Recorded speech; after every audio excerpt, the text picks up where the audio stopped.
ஒரு ஊரில் ஒரு பெரிய ஞானி இருந்தார். அவருக்கு பதில் தெரியாத கேள்வியே கிடையாதுன்னு ஒரு பேச்சு உண்டு.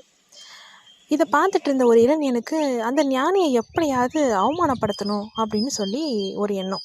அதனால் அவன் ஒரு திட்டம் போட்டான். அவன் என்ன பண்ணுறான், ஒரு சின்ன குட்டியான ஒரு குருவியை தன்னோட 2 கைகளுக்கும் நடுவில் மறைச்சி பிடிச்சிக்கிட்டு அந்த ஞானிக்கு முன்னாடி போய் நிற்கிறான். அவர் முன்னாடி போய் நின்றுட்டு அவர்கிட்ட கேட்குறான், உங்களுக்கு தான் எல்லா கேள்விக்கும் பதில் தெரியும் இல்லையா?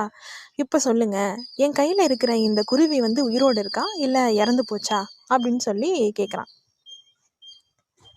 அவன் மனசுக்குள்ளே ஒரு திட்டம் வச்சுருந்தான். அது என்னென்னா, ஒருவேளை அந்த ஞானி பறவை உயிரோடு இருக்குது அப்படின்னு சொன்னால் கையை அப்படியே நசுக்கி அந்த பறவையை கொண்டுட்டு இல்லை இது செத்து போச்சு அப்படின்னு காட்டணும். இன்னொன்று, ஒருவேளை அந்த பறவை செத்து போச்சு அப்படின்னு அவர் சொன்னாருன்னா கையை திறந்து அந்த பறவை அப்படியே பறக்க விட்டு இல்லை இது உயிரோடு தான் இருக்குது அப்படின்னு சொல்லணும். எப்படி சொன்னாலும் அந்த ஞானி தோற்று போகணும். இதுதான் அவனோட திட்டம். ஞானி மெதுவாக சிரித்தார்.